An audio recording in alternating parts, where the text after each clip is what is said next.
I have a question for Pat. He had talked about the Tequila Sunrise. Can you give us some details about that?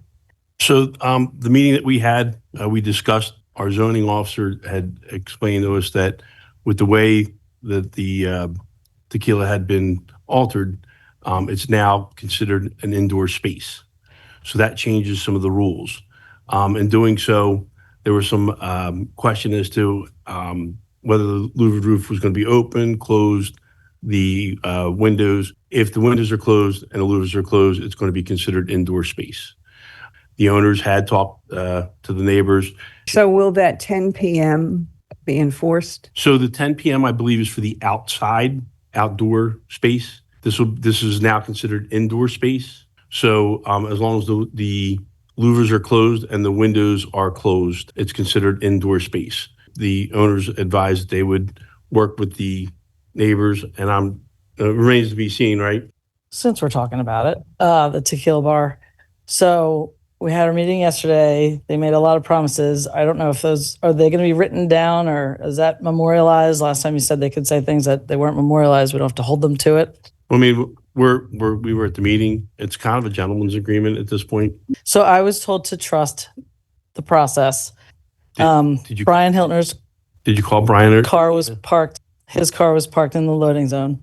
No, I'm just saying Brian Hiltner sat here and said that there would be no more cars. But he literally today, right when I was coming here, his car was parked there. So the other thing with the indoor versus outdoor, I know I sent an email. So this is just, I'm pointing out the trend of things that they say they're going to do that they don't do.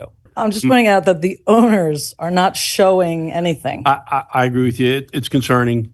Since April of 25, all the residents were here first, before Sunrise. Sunrise came into our neighborhood. We didn't come into theirs. Since you graciously, over much protest and dissent, granted Sunrise the right to operate here, and since they began construction, contrary to what you granted and what they were supposed to do, how many complaints have you, the board, and Mr. Chief, received since that time? As the governing body here in Margate, this is not something you should know. With regard to each of those complaints, how many of those were actually acted upon? No one in this room voted on that application. Let me repeat that. Was it 3 years ago or 4 years ago? No one in this room voted on that application.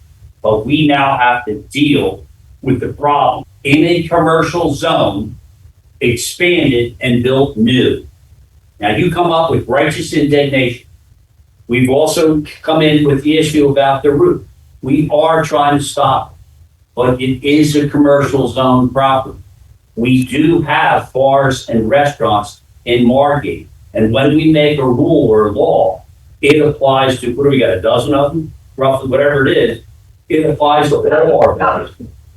But believe me, no one here voted to approve that. But it's now on our table. If not, we'll continue to find that. We'll continue to impose sanctions on them in other ways. So we're trying our best. This board is in place to fairly and objectively represent all of the entire Margate community.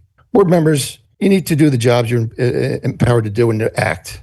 At the last meeting, I believe it was on April 16th, that 4 months after that letter was generated and delivered, that one of you members had indicated, I didn't get to that yet.